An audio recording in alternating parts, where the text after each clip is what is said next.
Buenas tardes. Hoy voy a presentar una revisión del artículo Ese cielo, que lleva por título Experiencia traumática por violación en un adolescente y fue publicado en el año 2016. Para empezar, el artículo hace referencia a un caso clínico de un paciente de 18 años de edad quien fue víctima de abuso sexual a los 14 años. Introducción. El abuso sexual infantil o abuso sexual a menores es toda conducta en la que un menor es utilizado como objeto sexual por parte de otra persona con la que mantiene una relación de desigualdad, ya sea en cuanto a la edad, la madurez o el poder. Caso clínico. Presentamos el caso clínico, como anteriormente dijimos, de un paciente de 18 años de edad, residente de Santiago de Cuba, quien acudió a consulta por presentar convulsiones y dificultad para caminar, ya que el paciente se arrastraba.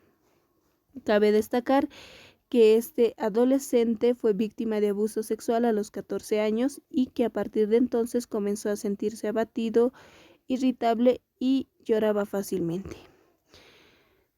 El paciente ocultó lo ocurrido a su familia y a los 2 meses del suceso hizo una crisis convulsiva, por lo cual comenzó a ser atendido por un neurólogo, quien le indicó los estudios neurofisiológicos pertinentes, cuyos resultados fueron negativos.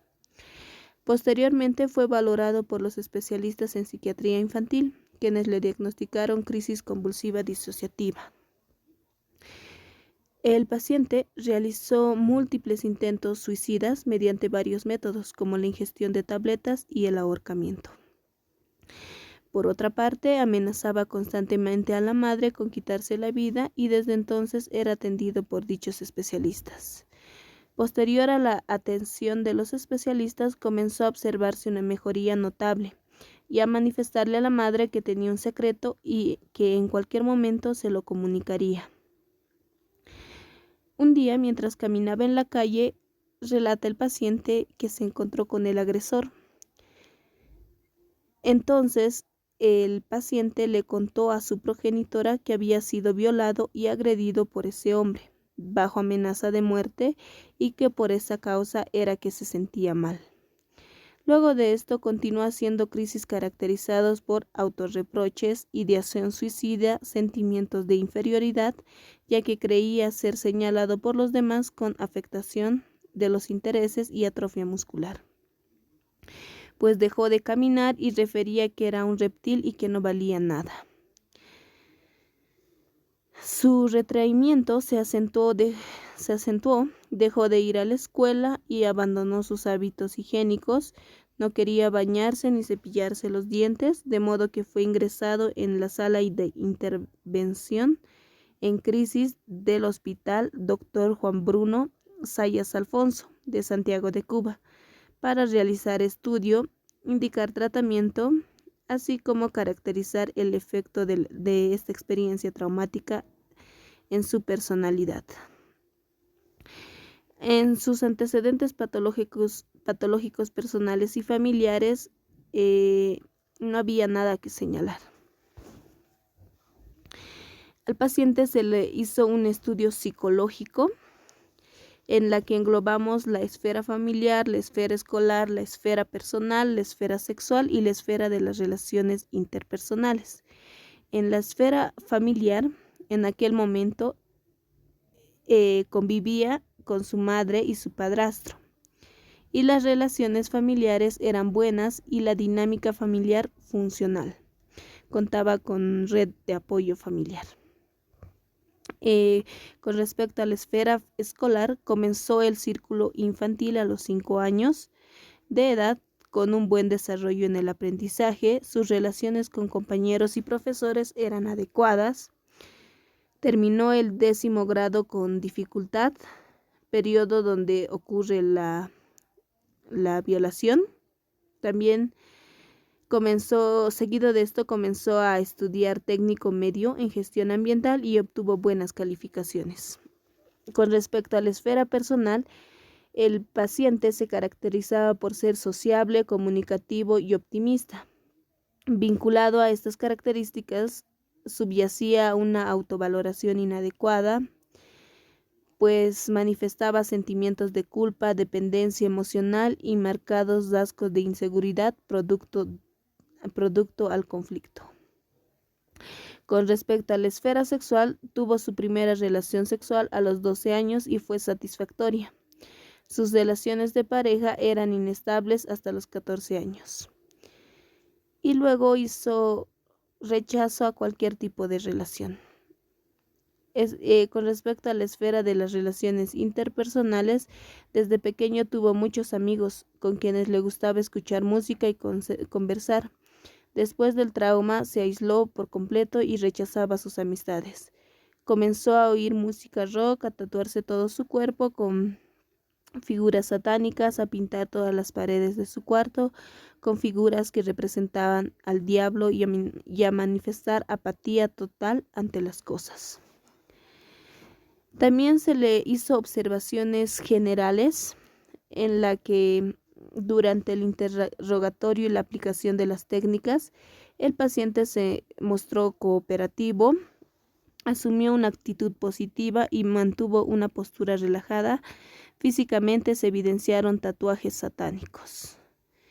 Entre las técnicas aplicadas figuran la test de Raven, gestáltico, visomotor, Brender de Machover y la técnica de los 10 deseos. En el diagnóstico psicodinámico, el coeficiente intelectual normal bajó gran desequilibrio emocional e insuficiente desarrollo de los recursos personológicos. Asimismo, presentaba una percepción conflictiva de la realidad, manifestaba rasgos de inestabilidad emocional, baja tolerancia a frustraciones y una autovaloración inadecuada por subvaloración ligada a rasgos de inmadurez e impulsividad. En el examen psiquiátrico al ingreso aparentaba la edad cronológica y se observaron en él las características siguientes: descuido evidente de los hábitos higiénicos y estéticos, cooperación durante la entrevista, lentificación del pensamiento, marcada ideación suicida y de persecución, amnesia lagunar, hipotomía, ansiedad, disforia, insomnio global, anorexia, intentos suicidas, gestos suicidas, aversión al sexo, hipobulia, dificultad para caminar.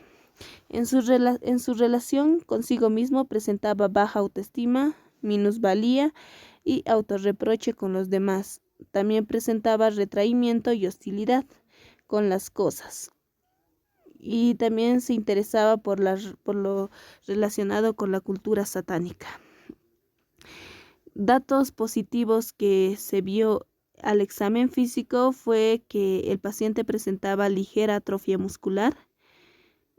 También se podría decir que tuvo un diagnóstico positivo. Es claro que tuvo cambios perdurables de la personalidad, no atribuible a la lesión o la enfermedad cerebral. También tenía cambio perdurable de la personalidad después de una experiencia catastrófica. Y a lo que vimos en la conversación podemos decir que tenía un trastorno disociativo mixto. Es importante señalar que el paciente se encontraba descompensado debido a la noxa, de manera que resultan insuficientes las herramientas psicológicas que posee todo ello, ya que se debe a la presencia de una personalidad patológica defecto. Se le indicó cloropromacina de 50 miligramos cada 8 horas por vía parenteral durante 5 días y luego tioridacina de 25 miligramos cada 8 horas hasta el alta, y se mantuvo con este tratamiento de forma ambulatoria. El pronóstico fue reservado y la evolución del paciente es que fue dado de alta con mejoría clínica, logró caminar y desaparecieron las convulsiones, pero continuó su seguimiento por consulta externa de psicología y psiquiatría y asistía irregularmente en un grupo emo. También abandonó los estudios, se mostraba más impulsivo y hostil y finalmente no quiso asistir más a la consulta. El diagnóstico que le dieron fue psicopatización de la personalidad debido al trauma. Bueno, en conclusión, el artículo hace referencia a que llama la atención cómo un adolescente que hasta los 14 años tenía una salud mental adecuada comenzó a presentar una serie de manifestaciones sintomáticas y patológicas después del abuso sexual. También hace referencia que hallazgo similar aparece en algunas investigaciones donde se muestra que al menos el 80% de la población infanto-juvenil víctimas de agresiones sexuales sufren consecuencias psicológicas negativas, lo cual puede repercutir en la vida adulta si no se recibe un tratamiento adecuado y